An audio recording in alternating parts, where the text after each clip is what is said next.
if all of us, we now have the Excel file imported. So of course, again, the next thing you need to know is where is your file located within your computer. So majority of you have a folder in your desktop called download. If you go there, you should be able to get all the materials that I'm using in this class. And the same material I think I shared in the class WhatsApp group and also in your email. So what I'm saying is all of us, we should be having this file that I'm talking about. So let's import the file. If you open data, so for me, I think I can be able to get it from my desktop. So of course, for you, just know where your file is.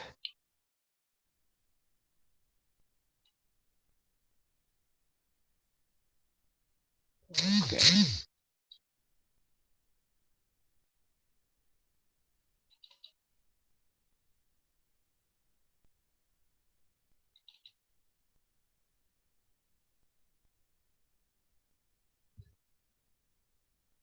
So remember we talk about the file type so that you be specific on the files that you want to see. So I'll select all files. And the file I'm looking for is assignment 2.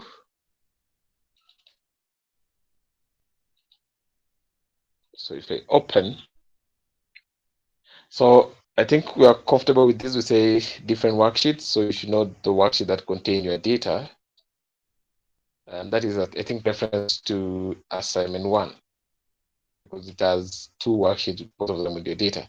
So if you look at this data, the same preview is like what you're seeing here in now the question part.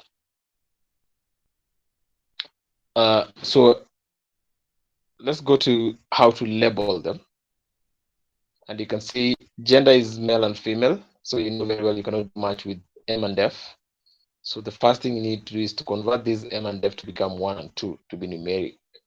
Same applies to mother education levels. So PG means postgraduate, HS means high school.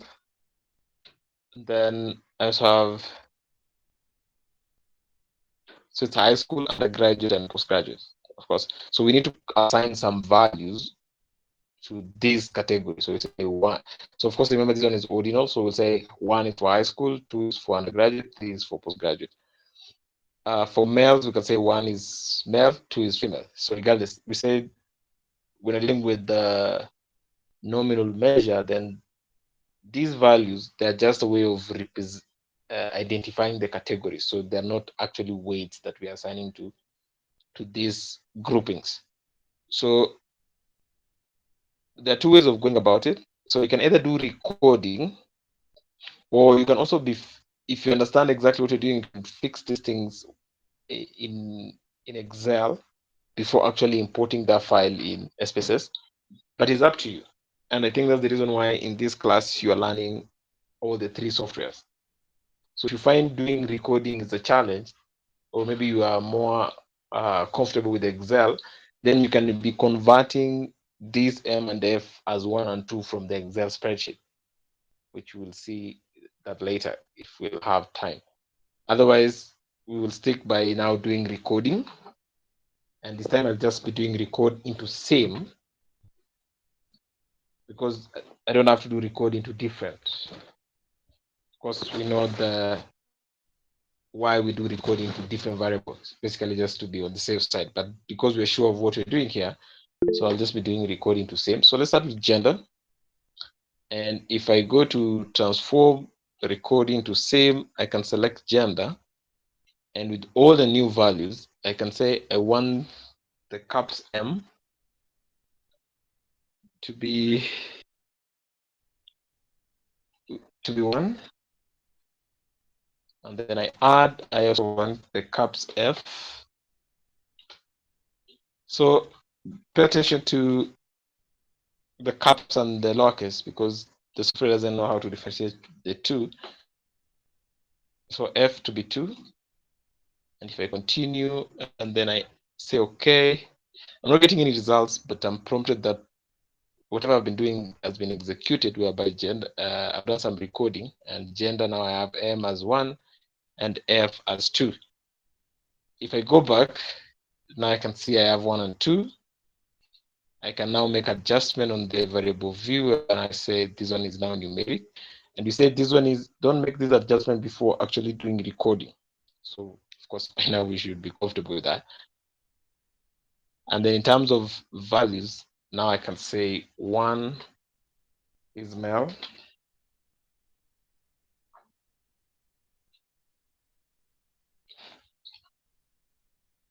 and then 2 is female.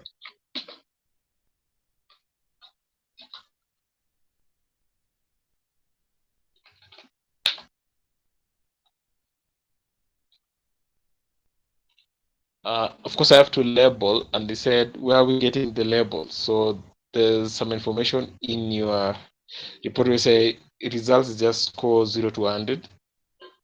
So of course, the role of label is to make sure there's a smooth communication. So I can say results is just, let me call it actual results from 0 to 100. And then for gender, it's just gender. Of course, there's nothing much about gender. And then age, they've said it. Well, of course, it's good also when you just write everything that is in the report, just in case somebody else will take over from you. So make sure you follow through. So they've said age in years when sitting test.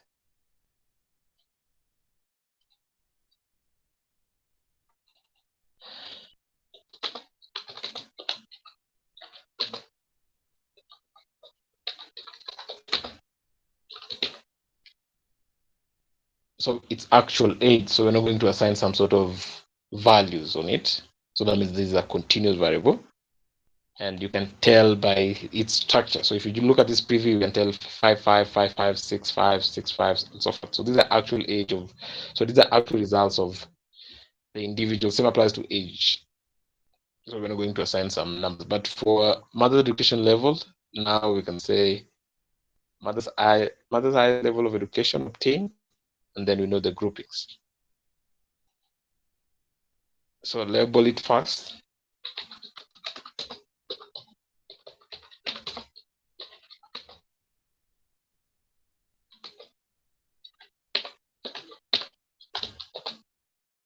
And then let's say 1, because now the lowest level of education, I want to assign a value of 1 to mean, I think it's high school.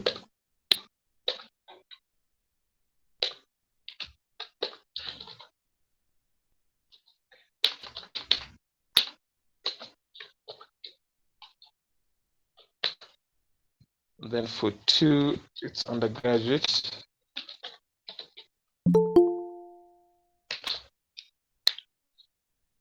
And then 3, I think, is postgraduate.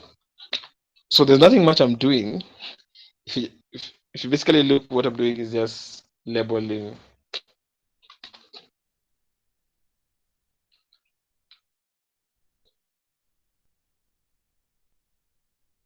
Elisha, you have a question? I can see you have raised your hand. Or Yes, I had a question. sure. When you're recording to the same variable, isn't there the risk of losing the original data? Correct. Now, how do you then go back and retrieve the original data if you record it to the same variable? Is it safe that way? Okay. I'm losing you, though, but I think I'm getting the idea behind coding and losing your data. So let me just clarify, Yes. just in case I will not touch on exactly what you're looking forward to. You can still reach back, but there's the question of why do we have 2 types of recording? One, we said there's recording into same, and there's 2 recording into different. And I said, to be on the safe side, do recording different variable. And what does that mean? So we're saying I don't want to interfere with the original column. So if I'm making changes in the variable gender, I want those changes to be in a different variable. Say I'm recoding into a different variable. But if you're so sure of what you're doing, like I think my level of surety right now is close to 99% because I've done this work before. This is not the first time that I'm doing it. So I know my way out. So I'm not in trouble with recording mother's education level to be having 1, 2, and 3, and that's why I'm doing recording to same. But just in case I was not so sure, then as a person who's maybe a beginner, I will tell you just do recording to different variable, and just in case that's not the right thing that you are doing, you'll always feel free to go back and delete it. Okay, I think that's the whole lessons on that topic. So thank you. okay, so let's proceed with the mother's education level, and so we have postgraduate, which is the third grouping. So of course, some of these things you can like labeling. I don't have to really spend a lot of time writing all these things. I'm sure you can be able to proceed with the same on your end. But let's just dive into the real question so that I think we can spend more time discussing the real issues. So the first question was if you're supposed to test if there's any difference in results. So that is a continuous variable. So you're checking relation between a continuous variable and male and female, which are factors, and these are the categoricals. So of course we've done this before, and we said if you're trying to make sense out of one variable which is continuous and another one is categorical, then that is when you do independent sample t-test. And again, the whole steps has one way of doing it, which you say we need to be guided by 5 steps. So what is the null hypothesis and what is the alternative? That is the second step after we have identified that we're doing independent sample t-test. So step 2, I will say the null is there is no significant mean difference in results on average between males and females, and then alternative will be there is a significant mean difference in results between males and females, or we can call them factors. But now, because we really know what are these factors, then we can just call male and female. So the next thing is now I need to make. So I've already informed you that you're doing the study at 95% confidence level. That's why you have a 5% level of significance. So that means the alpha value will be 0.05.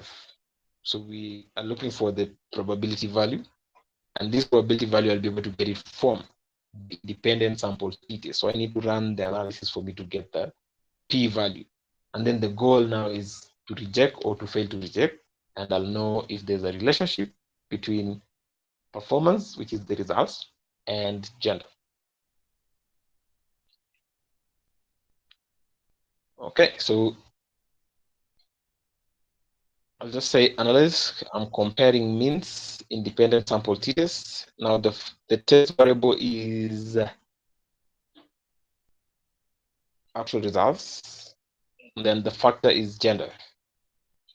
So the groupings for gender, I think we used 1 and 2.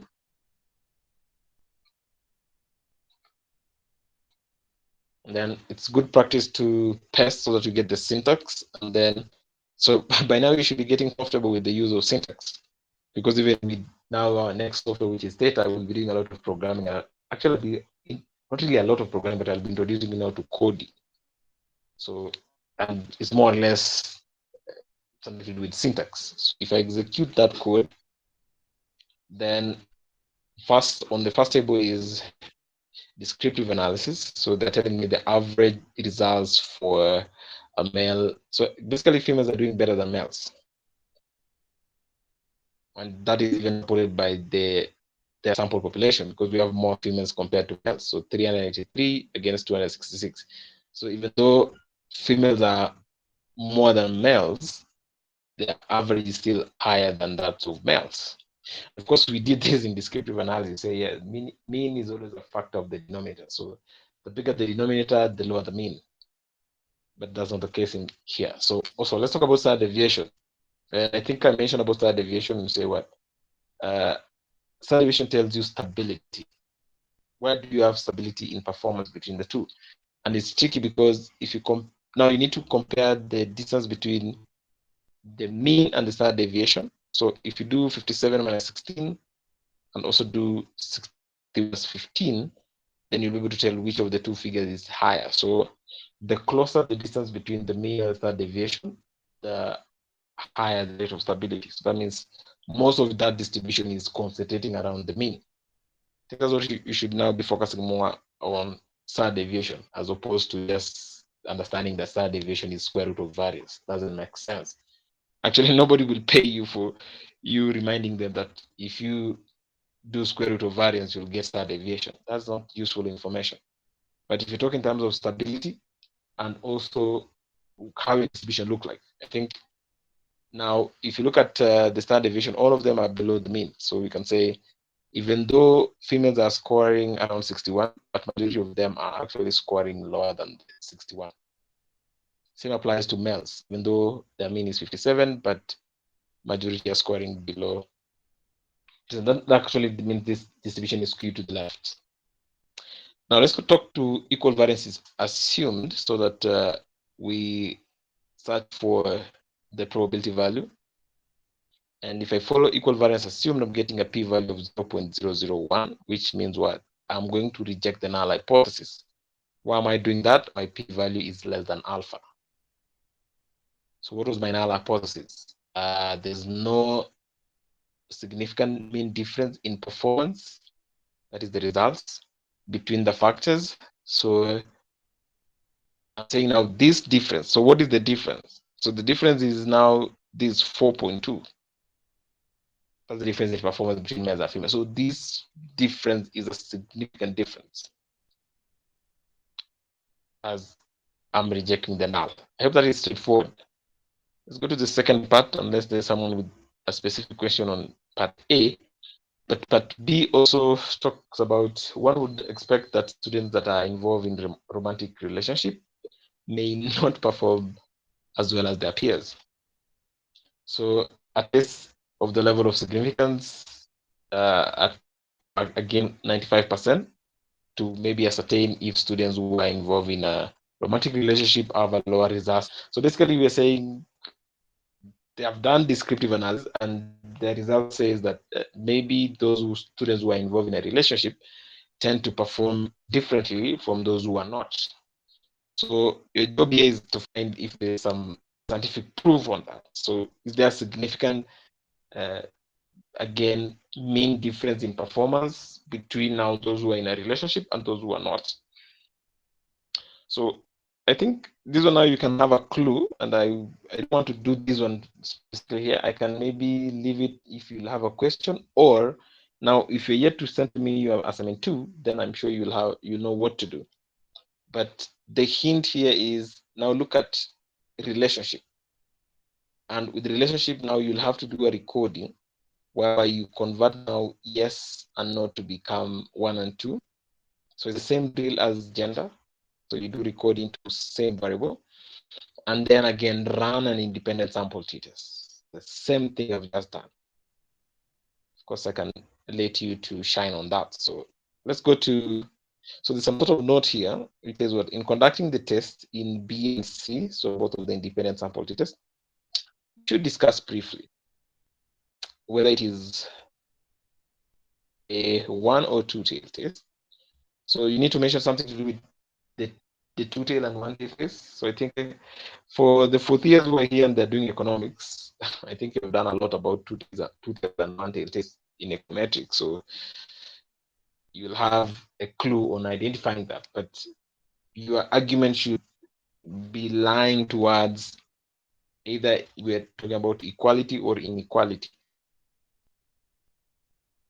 Of course, I'm curious on what you guys will be writing, but just talk a bit.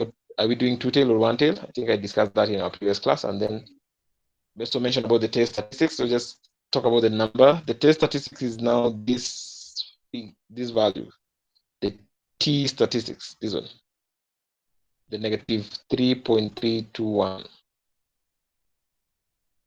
So of course that is what you calculate in class. And again, I'm saying I'm not interested with your ability to use formulas to come up with these numbers, because my computer can generate that number as fast as possible. So I'm only interested in what we can talk about when you have those numbers. So with this t-test, there's nothing much you can tell about getting this number. I think before you graduate in your academics, that's what you need to be comfortable in getting. But for me, after getting this T, that's when I'll get the P. And I'm only interested with the P, not the T. So as long as you give me this T value, more insight you give me from the P.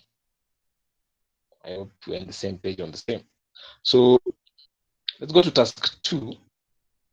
And task 2, they've said you plan to develop a regression model to further investigate how various factors influence students' results.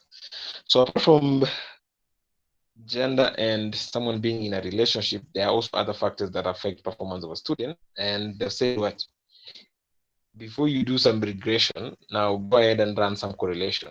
And we need to have a correlation matrix. After you get the matrix, comment briefly.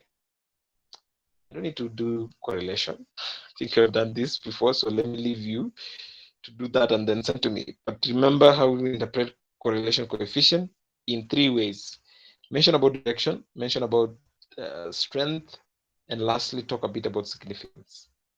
All these videos are also recorded, so just in case you're missing out on some concept, review recorded classes. Conduct a simple regression on age as a predictor of results. So let me just do this simple linear regression and then we call it a day. And then you'll also proceed and do lectures and tutorials so that you finish the entire assignment. So with simple linear regression, we're basically trying to predict results as a factor of age. So let's say analyze, doing regression, it's linear. My dependent variable is results, and then my factor is age. I will pass, and if I execute my syntax, then I'll start with the 3 tests. So I'll talk about R squared, F test, T test, and then interpretation of the coefficients. So with the R square, I'm getting 0.1, that is like 1%. But remember the threshold, so we need to have 25% for economics. So anything less than 25% in R squared, then it means that is a weak models. But anyway, what does this mean? So it means 1% of variability or changes in performance can be explained by someone's age. Now, the remaining 99% are other factors when you other than age. That means other factors attribute to 99% of someone's performance. On ANOVA, we just need to check on the significance, and 0.006 is less than 0.05. Oh, actually, we'll fail to detect.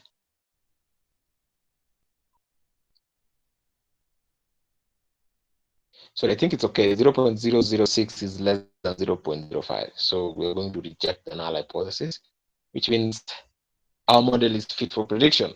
Our model is significance. Okay, so it has some goodness of fit. That's a good thing. If you go deeper and look at, so actually when you are dealing with simple linear regression, then the probability value for F test is also the probability value for T test. That's why you're also getting the 0.006. So what does this 0.006 in T test mean? So we're actually saying age is a significant predictor of someone's results. Okay, so remember T test is just to tell you, does a variable really belong in that model or not? And it has been confirmed here. I think now we go to interpretation of the coefficient, whereby we'll say now, while all the factors are held constant, a unit change in age, your results will drop by 1, because we're now getting a negative 1.4. So regardless of the measure for results, so I don't know if it's percentage. So if it's percentage, then you'll be specific and say, hey, if your age increases by 1 unit, that is maybe in years, or every time you get a year older, then your performance tend to drop by 1%. But now again, just make sure you understand the unit of measurement in your variable. But now, if you look into the say age in years when sitting for tests, so I think that correlates a lot with. Now I don't know if now again that's when you need to marry what you're talking about. So I don't know if it really talks about the age of the student or the age that they really sit for that exam. Does it have an effect? But anyway, I think that is subject to now the storyteller. So when you're designing your story, how do you put that? Guys, let me stop there. I'll take question if there's any.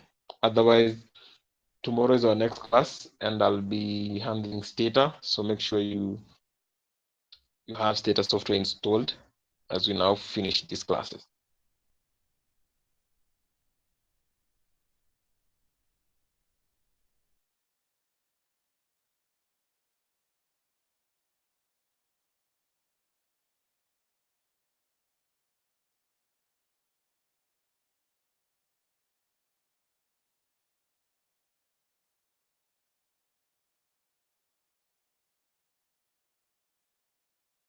I think on the issue of cleaning data before we put it on SPSS, can we maybe talk that when we'll be handling advanced Excel so that we see what you can also be doing with Excel.